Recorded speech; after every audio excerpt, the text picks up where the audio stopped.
오늘은 부활주일입니다. 예수님은 부활하셨습니다. 같이 뵙시다. 예수님은 부활하셨습니다. 한번 갑니다. 예수님은 부활하셨습니다. 아멘. 우리가 사계절을 늘 경험합니다. 봄, 여름, 가을, 겨울. 그러나 우리가 지금 당하고 있는 이 봄은 부활의 계절입니다. 아멘. 겨울을 지나는 동안에 생수가 마르고 생기가 다 그쳐서 모든 나뭇가지에 모든 잎새는 떨어지고 앙상하게 죽은 것 같은데, 봄이 오면 여지없이 새순이 나고 꽃이 피고 사람의 마음속에 희망과 기쁨을 가득 안겨주는 복참 계절이 바로 봄인 것입니다.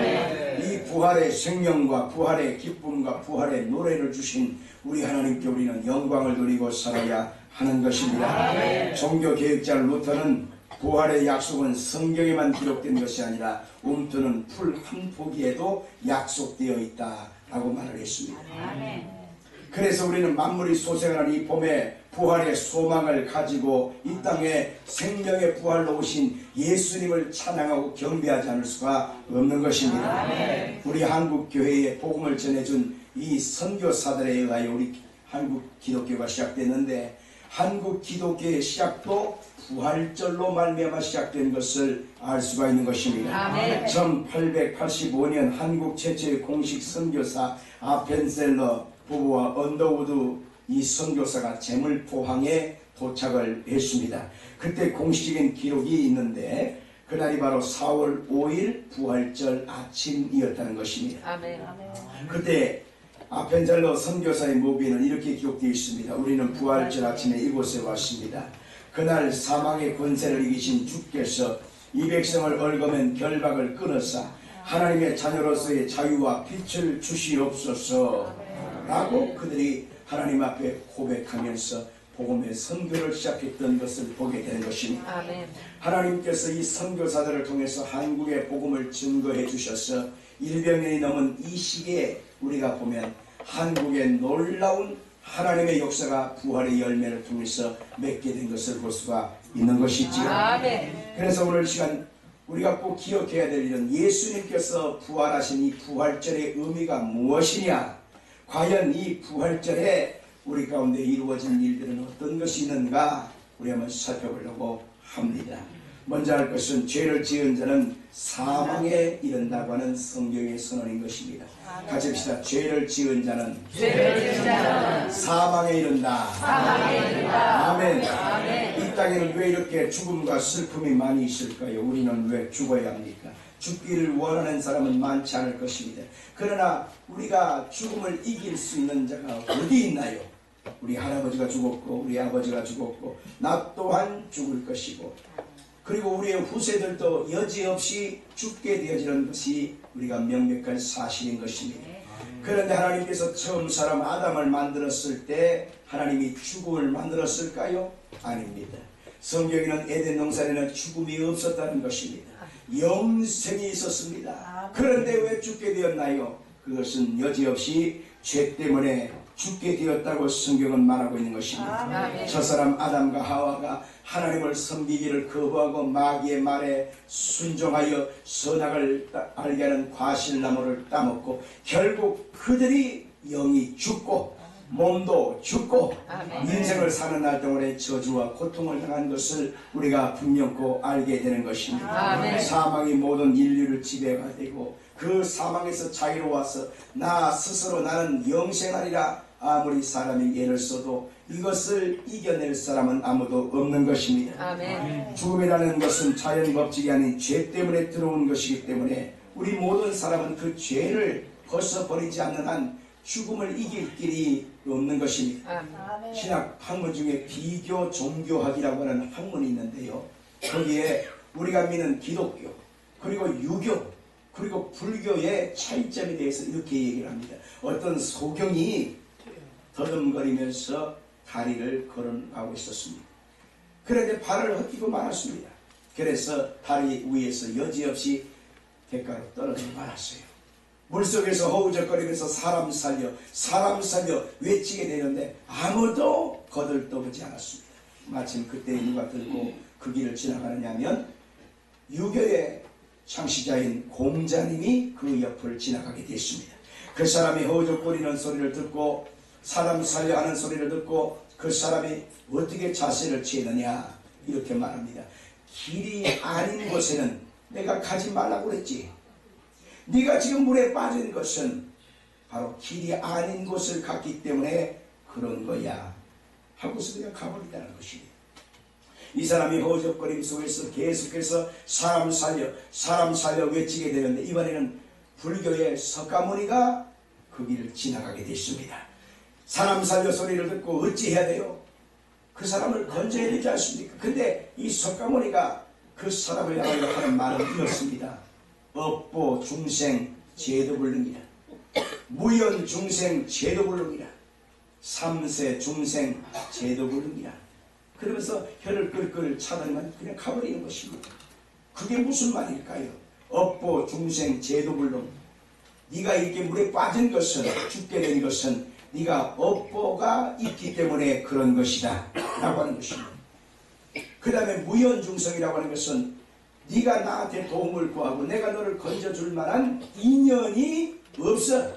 무연, 인연이 없어. 그러니 너는 그렇게 된 것은 당연한 거야. 그 다음에 삼세 중생이라고 하는 것은 과거에도 현재에도 미래에도 너의 죽음에서 건질 자가 아무도 없는 거야. 사람은 다 죄인이기 때문이지. 그러면서 해를 차고 가는 것입니다. 근데 마침 예수님께서 그 장면을 보셨습니다. 사람 살려 그 소리를 듣자마자 예수님께서 어떻게 하셨나요? 예수님은 수고하고 무거운 짐진 자들아 다 내게로 오라 내가 너희를 쉬게 하리라 하셨잖아요. 아멘. 예수님께서는 곧장 허우적거리는 그 사람에게 뛰어들으셨습니다. 그리고 그 사람을 끄집어내고 그 사람을 살려주시는 역사가 있었다는 것입니다. 우리 주변에는 수많은 종교와 사상관과 위대한 인물들이 많이 있지만 사람의 죄를 완전히 의롭게 할 수 있는 종교적인 지도자, 의인은 없는 것입니다. 우리에게 있어서 누구나 다 할 것 없이 죄에서 태어나서 죄 안에서 살다가 죄값 때문에 영원한 형벌과 사망을 받는 것이지 결국 사람은 사람을 건질 수가 없다는 것을 의미하는 것입니다. 그런데 하나님께서는 우리를 구원하기 위하여 누구를 보냈나요? 하나님의 아들 예수 그리스도를 이 땅에 보내신 것입니다. 아멘. 예수님 그리스도가 이 땅에 태어나실 때 엄마와 아빠의 정상적인 만남을 통해서 그 씨앗을 통해서 태어났다면 예수님 역시 죄인에 불과한 것입니다. 예수님 그분이 죄인의 몸을 입고 태어났고 죄의 싹으로 왔다면 그분이 어찌 우리의 구세주가 될 수 있겠습니까? 그래서 하나님께서는 죄인의 그 씨앗으로 온 것이 아님을 성경은 말하고 있습니다. 아멘. 하나님의 성령으로 잉태되사 동정녀 마리아의 몸을 입고 태어나셨다는 것입니다. 아멘. 그분은 죄 없으신 분이고 아멘. 죄 없이 사셨고 아멘. 그분은 십자가에서 죄인들을 위해 대신 못 박혀 죽으셨다고 성경은 말하고 있는 것입니다. 아멘. 사람은 인생을 살아갈 때에 70이요 강건하면 80의 인생을 삽니다.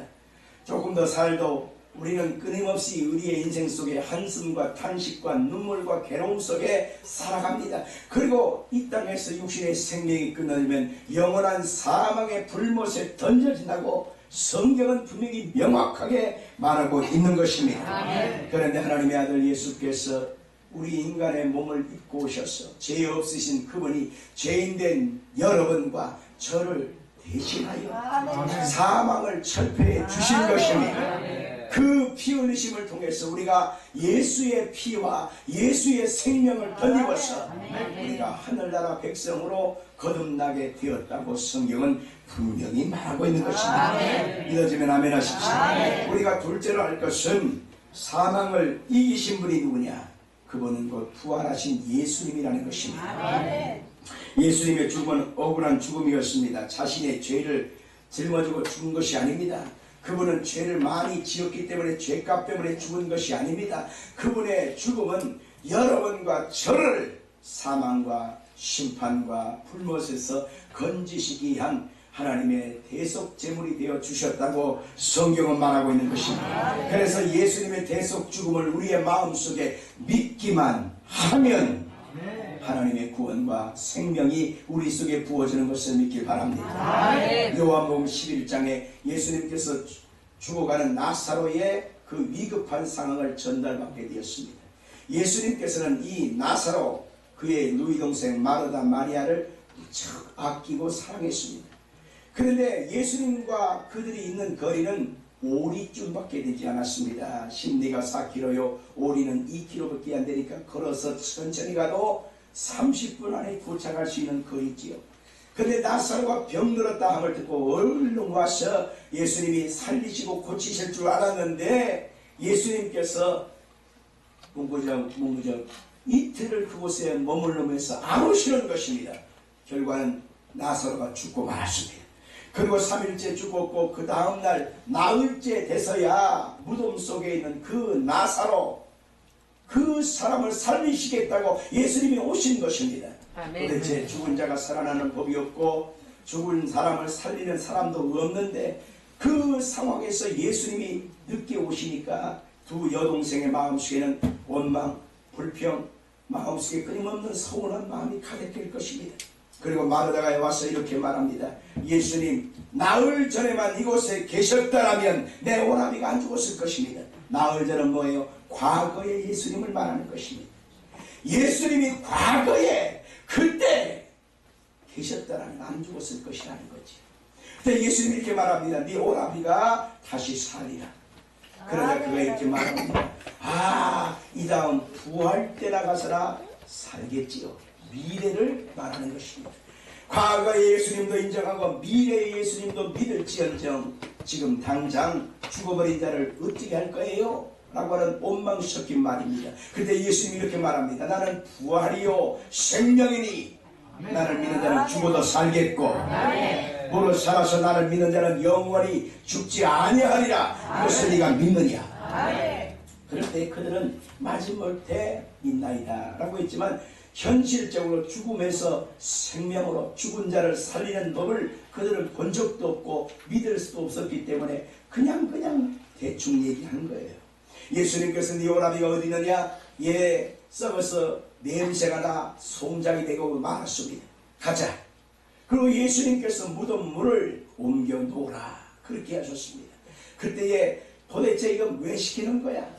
도대체 썩어버리고 냄새가 나는 송장된 사람을 어찌하겠다고 뭐 하겠다고 돌문을 옮기라고 하는 거야? 그들은 짜증 섞인 그런 대꾸를 했어요. 그럴 때 예수님께서 네가 믿으면 하나님의 영광을 지금 보리라 그렇게 말씀하셨습니다. 억지로 돌문을 옮겨 놓았습니다. 그때 예수님께서 그 나사로의 죽어버린 시신을 향하여 이렇게 선포합니다. 나사로야 나오라. 나사로야 나오라. 그러자 죽은 자에게 생명이 부여되고 그가 다시 살아나서 그가 저벅저벅 걸어서 사람들 앞에 왔습니다. 이 엄청난 사건 속에서 예수님이 무엇을 말씀하고 있느냐 하면 지금까지 사망을 이기고 살려낸 자가 없다는 것을 선포하는 것입니다. 예수님께서는 죽은 자를 살리는 생명의 부활이심을 바로 나사로를 통해서 선포하고 있다는 것을 우리는 믿어야만 하는 것입니다. 과거에도 예수님은 살아계신 주님이었습니다. 미래에도 우리 예수님은 살아계신 주님이십니다. 그러나 오늘 이 시간에 내 삶의 현실 속에 죽어버린 자가 생명을 얻고 살아나는 역사가 부활의 생명이신 예수를 통해서 이루어질 수 있다는 사실을 성경에 말하고 있는 것입니다. 우리가 항상 신앙생활 가운데 시험 들고 항상 무기력해지고 현실을 극복하지 못하는 바로 관건이 여기에 있는 것입니다. 과거에 몇 년 전에 내가 예수를 처음 믿을 때에 하나님이 그렇게 역사하시는 살아계신 하나님이라고 내가 분명히 신앙 고백을 했건만 또 미래적으로 천국 갈 것도 영생을 얻을 것도 믿건만 내 현실 속에 내 삶에 죽어버린 것, 불가능한 것, 현실적으로 가능하지 않는 것들, 이런 역부족인 상황을 당하면 많은 사람들이 믿음을 다 잃어버리고 맥없이 손 놓고 아무것도 하지 못한다고 말하는 것입니다. 그러나 예수님께서는 불가능이 없는 것입니다. 아멘. 지금 역사하시는 주님은 살아계신 주님인 것입니다. 아멘. 그래서 내게 능력 주시는 자 안에서 내가 모든 것을 할 수 있다고 예수님이 선포하신 것입니다. 오늘 전에 모인 여러분의 심령과 여러분의 삶의 현실 속에 지금 태산 같은 문제가 있나요? 절망의 요단강이 있나요? 거부하기가 힘든 여리고성이 여러분을 가로막고 있나요? 그러나 걱정할 것이 없는 것입니다. 예수님만 지금 나와 함께 하시면 영치 못하심이 없는 것입니다. 죽음을 이기고 승리하고 부활하신 예수님이 여러분의 주님 되시는 것입니다. 여러분의 그 주님이 여러분의 인생과 삶의 현장에 지금 오셔서 똑같이 부활의 역사를 이루어 주시는 것입니다. 우리가 셋째로 알 수 있는 것은 예수님의 이 죽으심과 부활의 역사는 자의적인 이야기가 아니라 성경에 예언되어져 있는 하나님의 분명한 사실이라고 하는 것입니다. 하십시다. 예수님의 죽으심과 부활은 성경의 분명한 예언이다. 믿어주면 아멘 하십시오. 선지자 이사야는요, 예수님이 이 땅에 오시기 전에 600년 전에 하나님께 쓰임받은 귀한 선지자였는데 600년 전 앞으로 미래 속에 이루어질 일을 예언한 것입니다. 바로 무엇이냐? 예수님이 오실 것이다. 그 예수님이 너희를 위해서 십자가에 몸을 찢고 피 흘리고 죽으실 것이다. 다시 멸관을 쓰고 채찍에 맞아서 그분은 돌아가실 것이다. 그러나 그가 채찍에 맞고 그가 찢기심을 통해서 너희 속에 하나님의 생명이 부음바 될 것이다 라고 하는 사실을 이사야 선지자는 우리 가운데 알려주고 있습니다. 이사야서 53장 1절로 7절 좀 깁니다마는 같이 읽어봅시다. 시작. 우리가 전한 것을 누가 믿었느냐? 여호와의 팔이 누구에게 나타나느냐? 그는 주와 벌써 전하기를 연한 순 같고 마른 것이면 우리 같아서 고운 모양도 없고 틈새도 없은즉 우리의 보기에 얼마나 아름다운 것이 없더라. 그는 멸시를 받아 사람들에게 본인을 간구를 많이 겪었으며 질고를 하는 자 마치 사람의 그릇이 얼굴을 가리는 것 같이 멸시를 하고 우리도 그를 귀히 여기지 아니하였도다. 그는 실로 위에 질그러지고 우리의 슬픔을 당하거든 우리는 생각하기를 그는 징벌을 받아 하나님께 다지며 고난을 당한다 하였노라. 그가 찔림은 우리의 헐물 때문이고 그가 상함은 우리의 죄악 때문이라. 그가 징계를 받음으로 우리는 평화를 누리고 그가 채찍에 맞음으로 우리는 나음을 받았다. 우리는 나 양 같아서 그를 행하여 각기 제 길로 갔거늘 여호와께서 우리 모두의 죄악을 그에게 감당시키셨다. 그가 그놈을 당하여 괴로움을 그리고 그의 입을 열지 않으시며 마치 보상을 끌려간 어린 양과 털 깎는 자 앞에서 잠잠한 양같이 그의 입을 열지 아니하였도다. 아멘. 예수님께서 보내심을 받은 유일한 한 가지의 예수님의 그 사명은 우리가 우리의 죄를 씻을 수가 없었어요. 그래서 의로우신 거룩하신 하나님의 아들이 육신의 몸을 입고 오셔서 하셔야 될 유일한 사명이 바로 뭐냐? 우리를 위하여 십자가의 몸을 찢고 피 흘려 죽으심을 당하는 것입니다. 그래서 예수님의 채찍 맞으심으로 우리가 나음을 얻고 예수의 피 흘리심을 통해서 우리가 고침을 받고 예수의 피 흘리심의 은혜를 통해서 강건케 되어지는 놀라운 역사를 우리가 경험할 수 있게 되었다라고 하는 것입니다. 아멘 하십시다. 그래서 예수 그리스도의 십자가의 죽으심과 부활하심을 반드시 우리의 마음속에 믿음의 고백을 통해서 연합을 이루어야 하는 것입니다. 아멘 할까요? 우리나라 속담 속에 손뼉도 어때요? 마주쳐야 되겠지요. 예수님의 십자가의 은혜 부활의 역사를 우리의 마음속에 믿음을 고백을 통해서 연합을 이루어야 한다는 것입니다. 그래서 사람이 마음으로 믿어 의이르고 입으로 신하여 구원을 이룬다고 하는 로마서 10장 9절과 10절의 말씀처럼 우리의 마음속에 예수 그리스도의 십자가의 은혜를 마음속에 굳건히 믿음의 고백을 해야만 하는 것입니다. 예수 죽음 나의 죽음, 예수 부활 나의 부활, 예수 승천 나의 승천, 예수 천국 나의 천국. 끊임없이 예수에 대한 믿음의 고백을 할 때에 하나님의 구원과 생명이 우리 속에 이루어지게 되는 것입니다. 시편 103편 1절과 5절입니다. 내 영혼아 여호와를 송축하라. 내 숙이는 것들아 다 그의 거룩한 이름을 송축하라. 내 영혼아 여호와를 송축하며 그의 모든 은택을 잊지 말지어다. 그가 내 모든 죄악을 사하시며 내 모든 병을 고치시며 내 생명을 파멸해서 속량하시고 인자와 긍휼로 간을 씌우시며 좋은 것으로 내 소원을 만족하게 하사 내 청춘을 독수리같이 새롭게 하시는 도다. 아멘. 예수님 그분을 한낱 호랑이 담배 먹던 시절에 어떤 그 이야기책으로 옛날 고리타분한 어떤 동화 이야기책으로 우리가 그렇게 생각해서는 안 되는 것입니다. 예수님 그분은 어제도 동일하셨습니다. 오늘도 동일하십니다. 영원토록 동일하시는 겁니다. 그래서 그때나 지금이나 예수에 대한 신앙을 고백하며 믿음으로 주님이 나의 주님이 되심을 고백할 때 그 속에 예수의 역사가 이루어지는 것입니다. 어둠이 떠나가는 것입니다. 질병이 고침받는 것입니다. 여러분의 가난과 저주가 실패가 물러가고 하나님의 약속된 은총과 복이 우리에게 임하는 역사가 있게 되는 것입니다. 오늘 본문 우리가 읽은 이 고린도전서 15장의 말씀을 부활장이라고 해요. 같이 합시다. 부활장.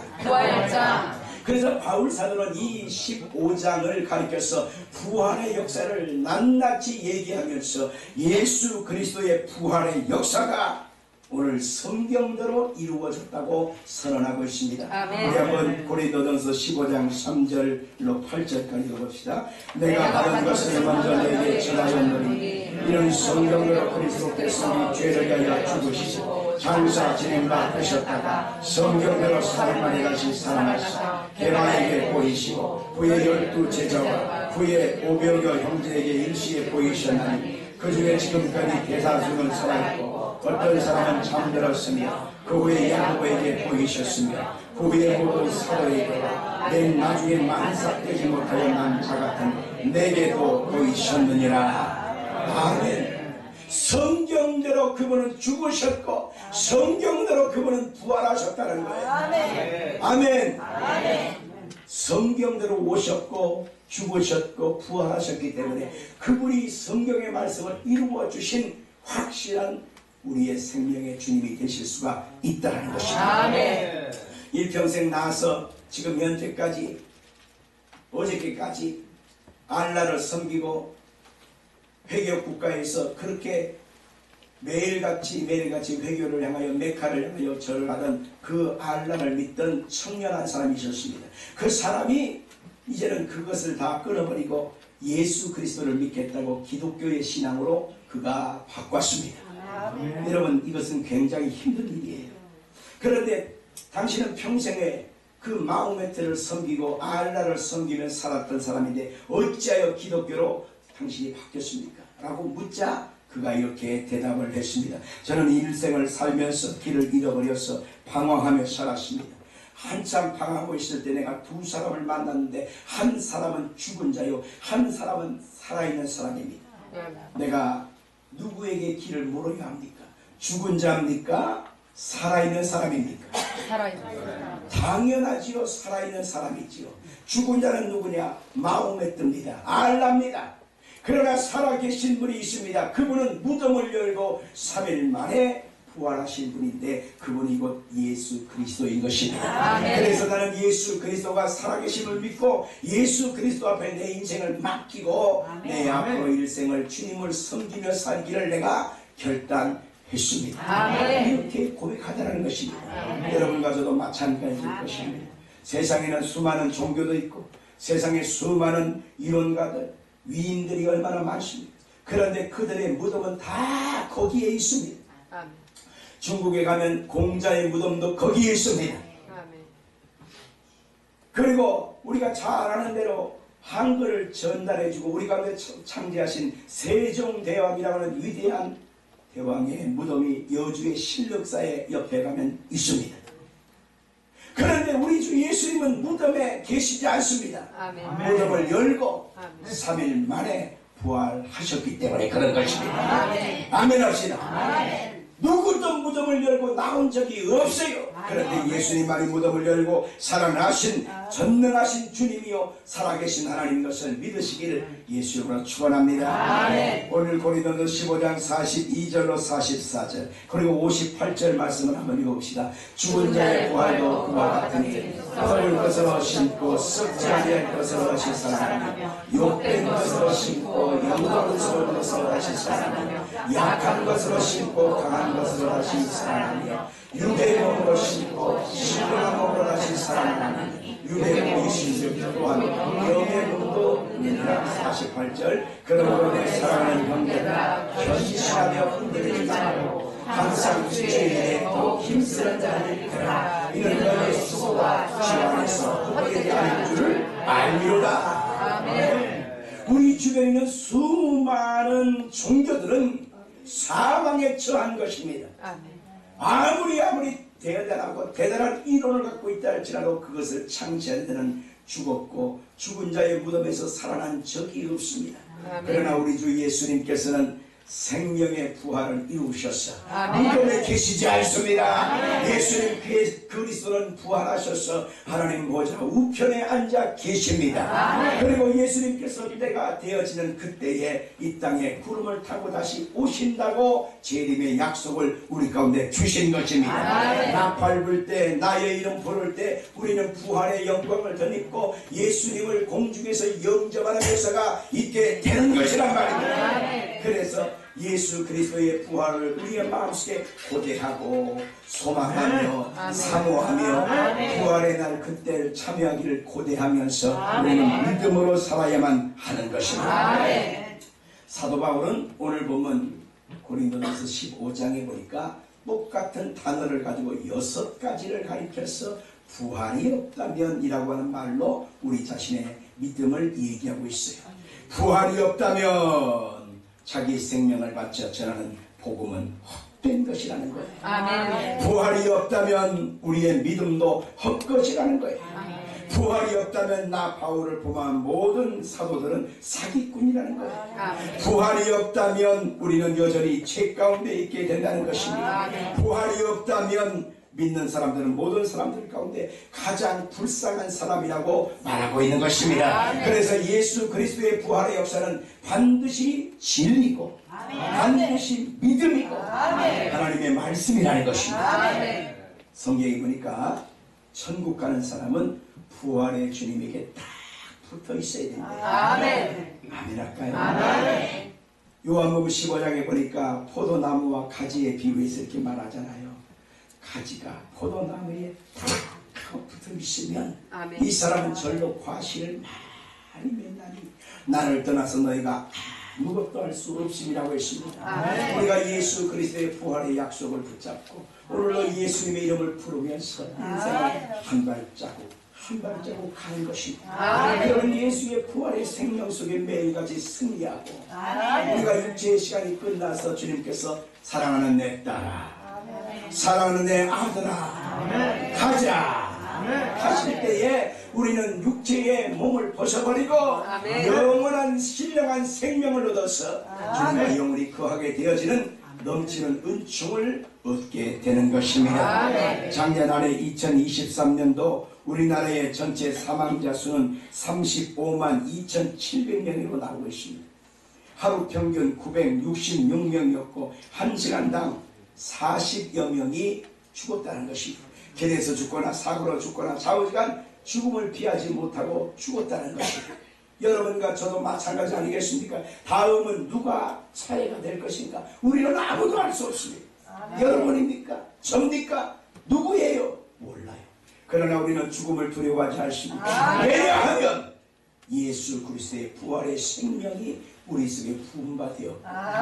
그 예수 그리스도의 부활의 생명을 우리가 갖고 있기 때문에 오늘이든 내일이든 10년 뒤건 20년 30년 50년과 될지라도 우리는 걱정하지 않아요. 우리는 영원한 생명 부활의 나라 영생의 나라로 이사 가는 거야. 아멘. 뭐 하는 거라고? 이사. 뭐 하는 거라고? 이사. 이사 가는 거야. 아멘. 예수를 믿지 않고 죽은 사람은 이별하는 것입니다. 영원한 작별을 거하고 만 것입니다. 아멘. 그들은 멸망과 사망의 지옥으로 던져진 것. 아멘. 그러나 우리는 예수 그리스도의 부활의 생명을 얻은 자가 됐기 때문에 아멘. 이제는 육체를 벗어놓고 영원한 생명의 부활로 어떻게 간다? 이사가. 어떻게 된다? 이사가. 이사 가는 거예요. 아멘.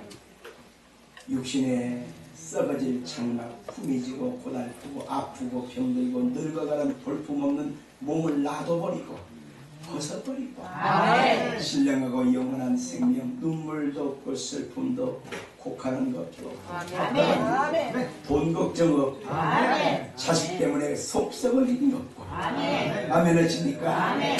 이것이 오직 예수의 생명 속에 부활의 약속 속에 있다는 것을 우리가 오늘 시간 성경을 통해서 알게 되었습니다. 아멘. 예수 믿는 것만큼 좋은 것이 없는 아멘. 예수 믿는 것만큼 귀한 것이 없는 아멘. 여러분 속에 예수 계시면 아멘 하십시오. 아멘. 예수를 꽉 붙잡으시오. 아멘. 예수를 꽉 붙잡으시오. 아멘. 여러분에게 승리가 있기를 예수 이름으로 축원합니다. 다 같이 찬송